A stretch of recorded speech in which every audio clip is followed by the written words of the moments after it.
Namaste. Jai Shivai. The 9 nights of Goddess Durga, the Shakti, the ultimately powerful Shakti, have started, and today is the first day, and throughout these 9 nights we worship, we do the sadhana, the spiritual practices related to these 9 aspects of Goddess Durga.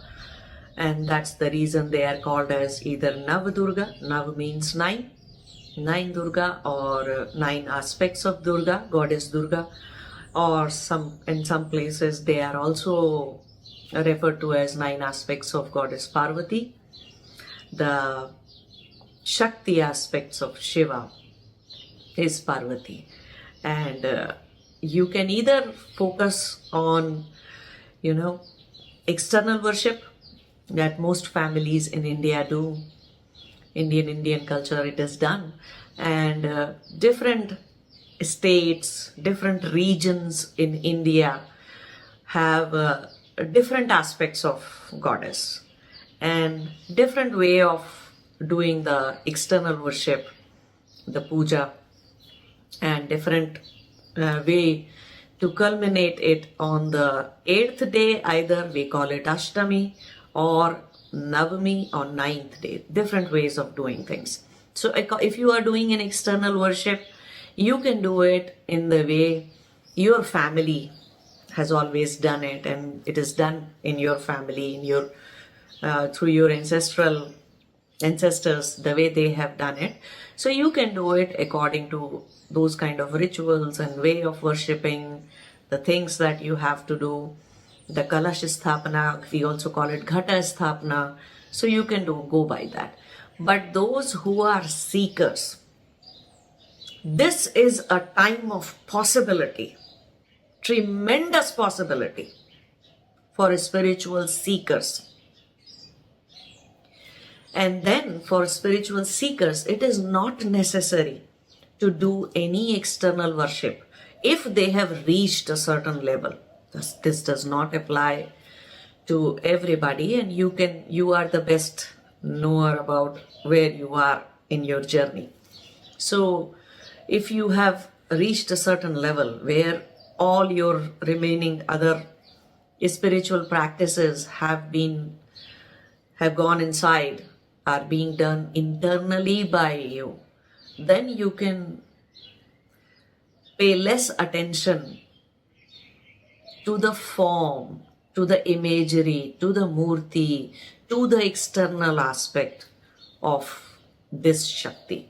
The best way to understand Shakti, principle of Shakti, first of all, it's called as feminine principle.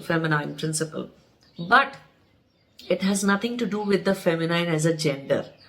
So do not associate the feminine principle, that Shakti is, with the gender, no matter what the gender of the physical body is. The feminine principle or the Shakti is there in everybody. Now, for doing internal spiritual practice, internal sadhana, during these 9 days, it is very important that you detox. Your physical body should be detoxed, your mind, your thoughts, some purification, some level of sanctity should be there. And for that, you should always start at least a week before. The detox routine should start at least a week before the start of the Navratri. And for that, you can start staying on water, on liquids, juices, and you can eat one time only in the evening. And you can start this kind of detoxification, purification, at least a week or 10 days before the 9 days. So because when the 9 days start, then you shouldn't be dealing with so much with the physical disturbances, the mental disturbances that are there. Start doing some pranayama, especially Anulom Vilom. the alternate breathing practice that we do. So that kind of pranayama should be started before the first day of the 9 nights, the Navdurga or Navratri. You can start doing that. Once your body is sufficiently detoxed, your mind is calm, you will have less disturbances in your existence, then you can start the sadhana, the spiritual practice in these 9 days, and you will be tremendously benefited. The progress that you will make during these 9 days is unparalleled, is unmatched with any other time during the year, throughout the year. And this Navratri, Navdurga, actually comes 4 times. But 2 times are for all. One is April, it's sometime in March, April. And another one is according to the lunar calendar, it's in September or October. So somewhere around that timeline. So 2 of these are the times when people usually will do these things. But actually there are 2 more times. One is in June, July, and another one is later in December, January. So there are 4 Navaratris, 4 Navdurga periods, where Shakti principle in the entire cosmos is very high. All you have to do is just tune into the different aspects. Very beautifully you can tune into these aspects. One important thing while tuning into these aspects, different aspects of Shakti principle, is that Shakti should be understood when it comes to human existence. Shakti should be understood as 5-faced. Okay? First phase, or you can say the first aspect that it will change or transform in you is the consciousness. So Chitta Shakti, the consciousness aspect of it. You'll have a change, you'll have a transformation with it in that area. Another one is Ananda. So bliss, the Paramananda, the joy. It's not just a feeling in you. It actually transforms your physical body. It heals your physical body. So that is the second aspect of transformation in you. So these are the 5 aspects where you would be looking for transformation within. Third aspect is Ichha Shakti. So first was Chitta Shakti. Second aspect is Ananda Shakti, which is Ananda, you could call it Anandamayi or Ananda Shakti. Okay, and your entire Anandamaya Kosh comes into your experience. That's the joy aspect of it.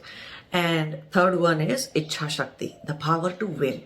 That's the third area where you will have a transformation, that you can expect or you can, go through that. And it's very important to have a very solid determination. Sankalpa Shakti, So that Ichha Shakti is related to that all your desires, all your sankalpas are pure. None of your sankalpa should take you towards bad karma, doing the bad karma or, influencing people badly around you. So all your power to will should be purified enough. That is the Ichha Shakti is the third aspect. 4 is the Kriya Shakti. Kriya Shakti means the power to do it effortlessly. One thing is that going through life in a very friction mode, that every day you are tensed, every day you are stressed, no matter what you are doing, you're always worrisome. So the next aspect to change within is the Kriya Shakti. Everything should be effortless. The life should be lived effortlessly. No matter whether you are meditating or trying to meditate, or you are pursuing your studies, or you are doing your office work, or you are, doing some other spiritual sadhanas, mantras, japa, tantra, anything that you are doing. If you have a purified and very strong Kriya Shakti, then everything becomes effortless. and you get the result of what you do. It's not that you just keep doing and nothing is making sense. It's not giving you the result that you desire. So Kriya Shakti. Last one is Jnana Shakti. Jnana means wisdom. Wisdom that happens by tuning into the Vijnanamay Kosh, the cosmos. And you get the wisdom from beyond time and space. You get the wisdom from within. At least that much ability every seeker should have. So these are the 5 aspects of Shakti that will transform in you if you practice, if you do the required spiritual practices, spiritual sadhanas during these 9 days of Goddess Durga. Now, the first one, for spiritual seekers, I'm not going to talk about the worship, the external worship that happens in the families, and people do a lot of bhajans, kirtans, and dressing up nicely, and wearing new clothes, and dances that go on according to the state and people. Why? Because everywhere, every few kilometers, every 100, 200 kilometers, it's different. Throughout the geography of India, every 100, 200 kilometers, these things will change. Some people have just the Kali Puja in the end. They culminate the 9th day by doing the Kali Puja. Some people culminate it by the Durga Puja. Some people culminate in some other ways. Lakshmi Puja actually. Some people culminate in some other different ways as a Bhairava. So depending upon how your family and ancestors were doing it, it would be different for different. So we cannot suggest something or, talk more about how it is celebrated in different parts of India. And but for spiritual seekers, we'll talk about how to focus and what to do. So the first day is about Shailputri. Simple, very simple mantra is Om Shailputri Namaha. And while you are doing any Devi sadhana, any goddess, feminine Shakti's principles sadhana, the mudra that you make is a yoni mudra. This is how you make a yoni mudra. So you should be sitting with your spine straight by making a yoni mudra. Now Shailputri, this Devi, this aspect of feminine Shakti actually resides in the Mooladhara chakra at the base of your spine. So that is where your focus should be while chanting this mantra.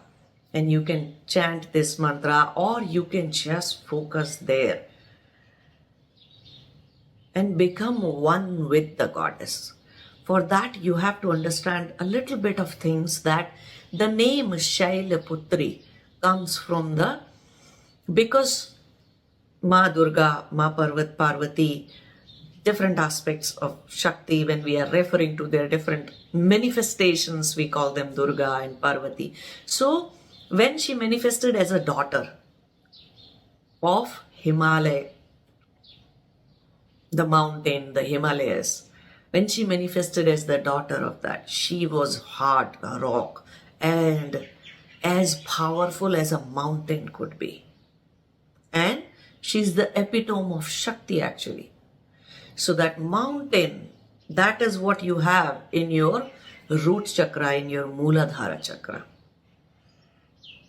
It's a mountain. So now you have to rise that Shakti from there. And the Shakti becomes so vibrant there that you can tune into it. You can easily experience these goddesses on particular days while doing the sadhanas. Now, when you should be doing this sadhana, definitely we call this as Navratri. So these practices are beneficial after the sunset actually. The closer, when the moon rises in fact, when the moon is there, and goddess Shailputri, the Shailputri aspect, of Adhara. Mountain is the Adhara of the world, base of the world. Right? All the mountains and everything, they hold so much of earth. They are the significant, their significance is holding as a base. So this goddess actually, the astronomical planet associated with this goddess Shailputri is moon. So once moon is out in the sky at night, later in the evening, whenever moonrise time is there, then you can start the sadhana of every day. The sadhana of these devis, these shaktis, must be done after the moonrise. Don't try to do these sadhanas during the daytime when sun is there. That's why you see all the 9 nights, even the chanting, the external nama japa, the kirtan, the bhajans actually go on all night. And in the night you can be as late as much as you want to while doing your spiritual practice. So, and if you want to understand the color is orange for this Devi. So you can wear orange clothes and you can do the fasting throughout the day. Just live on liquids like water and all that. Don't take dairy. It may mess up your system when you are fasting. Okay. So, but those who are comfortable, they can. But usually we drink water throughout the day. And then in the evening, we eat. We do not eat, rice or the wheat. We actually eat some different seeds and their flower of those seeds. Okay, so like one is called kutu, another one is called amaranth. So these are highly beneficial for your health actually. So that is what we eat, or we eat potatoes or some things, and we try to refrain from too much of tangy flavors and spices. So just very simple, little bit of food, that is all that you should eat. Those who cannot stay on water throughout the day, they can have fruit juices or fruits. That is another. That's called partial fasting. And some people, they will just go on fasting on water. That is how some people are able to do it. Throughout 9 days, they'll not eat any food whatsoever. And it is, trust me, it is the ultimate detox. If you are trying to change the neurological setting, the pattern in your body, if you are trying to transform the cellular biology, then this is the greatest detox that you can do. And it actually calms down the mind. It actually makes you very super meditative. You can go into deep meditations effortlessly. That's what fasting does to the body and to the mind. But if you have any health concern, this is a disclaimer, then you better consult your doctor before fasting. And those who are on medications, if they have to eat, they have to eat. And if you shouldn't think that, okay, I can skip my medication. No. If you are on any prescription medication, you should take that. And before going for any fasting, you need to talk to your doctor. That's the generic advice, okay? But those who are seekers, those who are healthy, if they can fast and detox and get into this Mooladhara meditation of Goddess Shailputri, the Shailputri aspect of Goddess, this may awaken the Kundalini in you actually. This is such a heightened time of doing the sadhana, such a significant time. So do it. Tomorrow we will talk about the next aspect of the Devi. In the meantime, Shubhkamnai and blessings to all of you.